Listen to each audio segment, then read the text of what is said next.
Суровое побережье Ирландии с его изумрудными холмами, высокими скалами и завораживающими видами на Атлантический океан всегда привлекало туристов. Однако даже захватывающие дух пейзажи не смогли подготовить жителей округа Мейо к неожиданному появлению странного и таинственного объекта, который холодным утром подплыл к берегу, плавучего дома на солнечных батареях, проплывшего тысячи миль из Канады. Прибытие этого необычного судна вызвало волну возмущения в тихом прибрежном городке, вызвав интригу, вопросы и чувство удивления. Но что это за странное судно и как оно оказалось так далеко от места назначения? Кто был провидцем, стоявшим за этим смелым, необычным путешествием? Но прежде чем мы начнем, нажмите кнопку «Мне нравится» и не забудьте подписаться, если вы еще этого не сделали, а также нажать на колокольчик уведомления, чтобы не пропустить ни одной новой истории. Эта невероятная история вскоре развернется, раскрыв дух приключений, послание надежды и тайну, превосходящую все мыслимые пределы, которая продолжает очаровывать людей по всему миру. Это было обычное утро на ирландском побережье. Туристы и местные жители собрались, чтобы полюбоваться потрясающими видами округа Мейо, когда их внимание привлекло нечто неожиданное. Сквозь густой туман появился странный объект, который, покачиваясь, медленно приближался к берегу. На первый взгляд — это было похоже на огромного инопланетного краба, но когда он приблизился, стало ясно, что это не инопланетный космический корабль. Это был своего рода плавучий дом, но ничего похожего на судно, которое кто-либо когда-либо видел. Очевидцы сразу же заметили, что странное судно двигалось беспорядочно, его бесцельно несло по воде, как будто у него не было четкого направления. Казалось, что объект плывет сам по себе, как будто ветры и течения были его единственными ориентирами. Вскоре те, кто был на берегу, поняли, что судно движется прямо к побережью. В этот момент началась паника. Что это был за объект и почему он оказался посреди океана, так далеко от известного порта? Был ли кто-нибудь на борту? Грег Уотт, местный житель. Офицер береговой охраны получил вызов для расследования. Он был на дежурстве и быстро направился к месту обнаружения таинственного судна. Приблизившись, он смог разглядеть сквозь туман, что объект был большим и массивным и покачивался на воде, как будто ему там не место.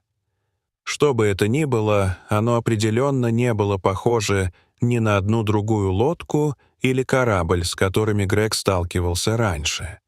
Когда Грег и его коллеги подошли ближе к судну, их охватило чувство беспокойства. Странному объекту, казалось, нечего было делать в воде. Он больше походил на фургон, чем на лодку, и не имел традиционной формы, которая напоминала бы что-либо знакомое экипажу. Единственное, в чем можно было быть уверенным, это в том, что на борту судна не было ни двигателя, ни экипажа. Грег, приготовившись к неожиданностям, воспользовался мегафоном, чтобы окликнуть всех, кто мог находиться на борту. Его голос эхом разнесся над туманным морем, но ответа не последовало. Тяжелая тишина воцарилась над экипажем береговой охраны, когда они осторожно поднялись на борт странного судна. Что они могли найти внутри? Было ли оно заброшено? Или, что еще хуже, было ли оно частью какого-то опасного плана? По мере того, как они углублялись вглубь корабля, их вопросы скорее множились, чем уменьшались. Они не находили немедленных ответов, только жуткую пустоту, которая с каждым мгновением заставляла их чувствовать себя все более неуютно. Лодка выглядела обжитой, вокруг все еще были разбросаны следы повседневной жизни. Но самое пугающее открытие произошло, когда они более тщательно обыскали интерьер. На одной из стен они обнаружили сообщение, написанное черным перманентным маркером. Сообщение было кратким, но его последствия окажут глубокое влияние на расследование. В сообщении говорилось: «Я, Рик Смол, передаю эту структуру молодому человеку, оказавшемуся бездомным, чтобы он мог улучшить свою жизнь. Ни арендной платы, ни ипотеки, ни гидроэнергетики». С этим сообщением в руках береговая охрана начала собирать кусочки головоломки. Странное судно, которое дрейфовало через океан из Канады в Ирландию, было не просто необычным судном, оно было частью более масштабной истории. Имя, написанное на стене, Рик Смол, вызвало интерес властей, приведя их к человеку, чья история казалась такой же загадочной и необычной, как и сама лодка. Рик Смол был человеком из Тандер-Бэй, Онтарио, известным своими нетрадиционными идеями и страстью к альтернативной энергетике и экологической устойчивости. Твердо веря в самодостаточность и минимализм, Рик долгое время выступал за использование солнечной энергии в качестве жизнеспособной замены ископаемого топлива. Его работа в области альтернативной энергетики уже принесла ему некоторое местное признание, но это был его самый амбициозный проект, который по-настоящему закрепил его место в истории. Стремясь создать полностью самодостаточный образ жизни, Рик спроектировал и построил плавучий дом, изготовленный в основном из фанеры и других экологически чистых материалов. Но идея Рика заключалась не только в том, чтобы жить автономно. У него была более масштабная цель. Он намеревался переплыть реку на своем самодельном плавучем доме на солнечных батареях. Атлантический океан от Канады до Ирландии. Его цель была ничем иным, как экстраординарной. Он хотел доказать, что технологии, работающие на солнечной энергии, могут быть использованы для решения некоторых из самых острых экологических проблем в мире. Он рассматривал свое путешествие как заявление, демонстрацию того, чего можно достичь, если люди примут решения в области устойчивой энергетики. Но в путешествии Рика было нечто большее, чем просто защита окружающей среды. Плавучий дом был для него не просто средством передвижения. Это был подарок бездомным.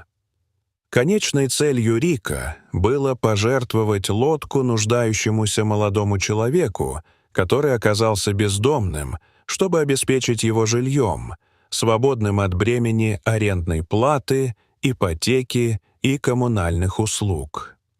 Он верил, что этот маленький акт великодушия может кардинально изменить чью-то жизнь. Прежде чем отправиться в свое невероятное путешествие, канадская береговая охрана с беспокойством отнеслась к намерениям Рика. Они предупредили его, что его самодельная лодка вряд ли выживет в опасных условиях Атлантического океана. Плавучий дом был хрупким, построенным из легких материалов и не имел надлежащей навигационной системы. Несмотря на их предупреждения, Рик был полон решимости продолжить свое путешествие. Он верил в потенциал своей лодки, в свои собственные навыки и стойкость. Когда Рик отплыл из Ньюфаундленда, власти опасались за его безопасность. Выдержит ли его плавучий дом испытания в открытом океане или его поглотят волны? Со временем история об отважном путешествии Рика распространилась по всей Канаде, но затем исчезла. В течение нескольких месяцев не было никаких известий о Рике Смолле или его плавучем доме на солнечных батареях. Некоторые опасались худшего, что мужчина погиб в море. Другие полагали, что он добровольно ушел из жизни, решив жить в уединении, чтобы не сталкиваться с давлением современного общества. Затем плавучий дом прибыл к берегам Ирландии, почти в 20 тысяч километров от места отправления в Канаду. Береговая охрана Ирландии была застигнута врасплох внезапным появлением плавучего дома Рика. Это было зрелище, которое никто не мог предвидеть, объект, которому, казалось, не было никакого дела до этого места. Как она преодолела Атлантический океан? И где был Рик? Несмотря на странный и нетрадиционный дизайн лодки, было ясно, что она была построена с любовью и заботой. В нем чувствовалась жизнь, а содержащееся в нем послание давало представление о характере Рика, человека, который глубоко заботился об окружающей среде, и о тех, кому повезло меньше, и который был готов пойти на все, чтобы изменить ситуацию к лучшему. Ирландские власти и местные жители были ошеломлены прибытием лодки, и многие задавали вопросы, был ли Рик на борту. Несмотря на многочисленные попытки разыскать его местонахождение оставалось неизвестным. Некоторые предполагали, что он скрылся, в то время как другие полагали, что он, возможно, погиб во время путешествия. Однако сам плавучий дом оставался символом видения Рика, неортодоксальным судном на солнечных батареях, которое несло в себе глубокое послание об устойчивости, самодостаточности и помощи нуждающимся. Поскольку история плавучего дома Рика Смолла продолжала захватывать воображение публики, он стал местной легендой в округе Мейо. Некоторые компании даже стремились превратить лодку в местную достопримечательность, привлекая посетителей и туристов, желающих стать свидетелями этого невероятного инженерного достижения. Плавучий дом Рика продолжает вдохновлять людей по-другому относиться к энергетике, бездомности и возможностям самодостаточного образа жизни. Его идея — жить с меньшими затратами, помогать другим и стремиться к устойчивому образу жизни оставила неизгладимый след в обществе. Хотя сам Рик остается загадкой, его дар бездомным и приверженность альтернативной энергетике вызвали разговоры по всему миру. Путешествие его плавучего дома через Атлантический океан, возможно, и было экстраординарным, но оно также стало свидетельством человеческой изобретательности, настойчивости и желания изменить мир к лучшему. Плавучий дом Рика Смолла на солнечных батареях — это нечто большее, чем просто необычное судно, которое выбросило на берег Ирландии. Это история инноваций, самоотверженности и решимости. Это напоминание о том, что каким бы необычным ни было путешествие, всегда есть смысл, который нужно услышать, и урок, который нужно извлечь. Пока плавучий дом остается в Ирландии, его наследие будет жить, вдохновляя людей рисковать, мыслить нестандартно и стремиться к созданию более устойчивого и сострадательного мира.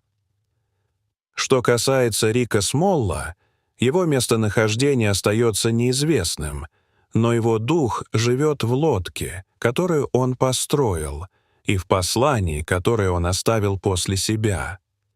Послание, которое продолжает вдохновлять и интриговать людей.